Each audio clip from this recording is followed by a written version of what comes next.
Buen día para todos. El protocolo de atención a víctimas del conflicto armado es un protocolo con versión número 1 de 2020, el cual se va a dar a conocer el día de hoy. Adicionalmente a esto, tenemos un objetivo principal que es establecer los lineamientos para la atención integral en salud con enfoque psicosocial y diferencial a las víctimas del conflicto armado en la ES Hospital Universitario de Santander. Este protocolo es aplicable a todos los procesos estratégicos, misionales y de apoyo del Hospital Universitario de Santander. Tiene un alcance donde inicia desde el momento en el que ingresa un usuario perteneciente a la población víctima del conflicto armado y finaliza cuando egresa de la institución. Para todo esto es necesario definir qué es víctimas. Tenemos como definición que son aquellas personas que individual o colectivamente hayan sufrido un daño por hechos ocurridos a partir del 1 de enero de 1985, como consecuencia de infracciones al derecho internacional humanitario o de violaciones graves y manifestaciones de normas internacionales de derechos humanos ocurridos con ocasión del conflicto armado interno. Para todo este protocolo tenemos un proceso de atención en salud y rehabilitación para las víctimas.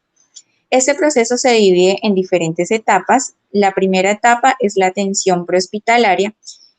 En esta están incluidas las actividades en el sitio de ocurrencia, traslado y admisión institucional.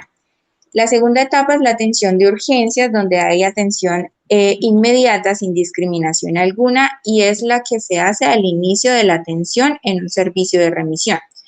Tenemos la atención hospitalaria, que es la número 3.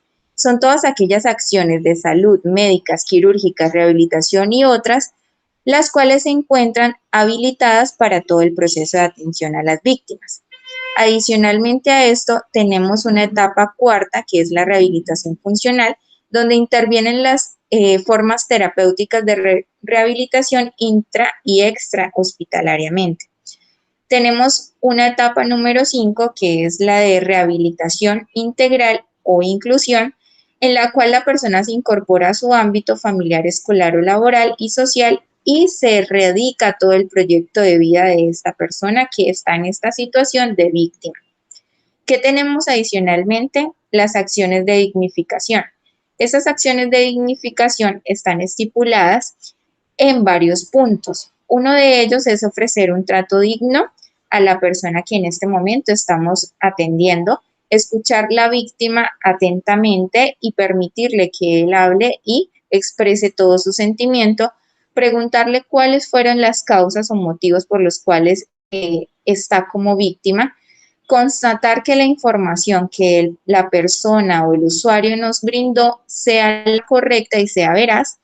Debemos escuchar activamente todas y cada una de las relaciones que tenga el proceso, identificar todos y cada uno de los datos que se tienen en el momento de la entrevista con el paciente y no interpretar ni hacer conjeturas en el momento que se está dialogando con esta persona.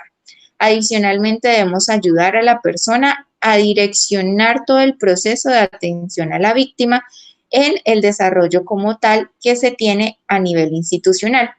Para este desarrollo tenemos estipulado como protocolo 1 el registro de verificación, que se va a hacer de la siguiente forma. Entonces, ingresa la persona o el usuario al servicio de urgencias, hace la atención inicial de urgencias, se declara como una víctima del conflicto armado, se da un ingreso y se especifica directamente con la entidad prestadora de servicios que se le va a prestar ese tipo de atención. Se hace la cadena de custodia con todas y cada una de las cosas y las evidencias que nos preste el usuario en ese momento. Se realiza un plan de tratamiento posterior al diagnóstico que realiza médicamente el personal asistencial. Se hace la ejecución del proceso y la observación del mismo. Adicionalmente, tenemos que tener bastante compromiso con el seguimiento activo de esta persona víctima del conflicto armado. Tenemos que hacerle remisiones a las diferentes especialidades, las cuales necesite en el momento, ya sea por trauma o por alguna necesidad específica de la patología o el diagnóstico que se le dio en ese momento. y adicionalmente se le debe garantizar la continuidad de ese tratamiento. ¿Para qué? Para que en nuestro plan de egreso institucional que está creado también como protocolo, se le brinde la información necesaria a este usuario o a esta persona que está como victimaria y en el momento que él necesite llevarse la educación necesaria, se le brinde de la mejor manera con un dialecto que éste sea entendible y pues que pueda compartir la información también con las personas a las cuales, con las cuales él convive. Adicionalmente, ¿qué pasa? Se hace un informe final donde se lleva toda la recolección de datos desde el momento en el cual ingresó a la atención inicial de urgencias y en el momento que se le dio el alta hospitalaria. A grosso modo, esta es básicamente la ficha técnica que se tiene y la infografía que se tiene adicionada para todo el proceso de rehabilitación.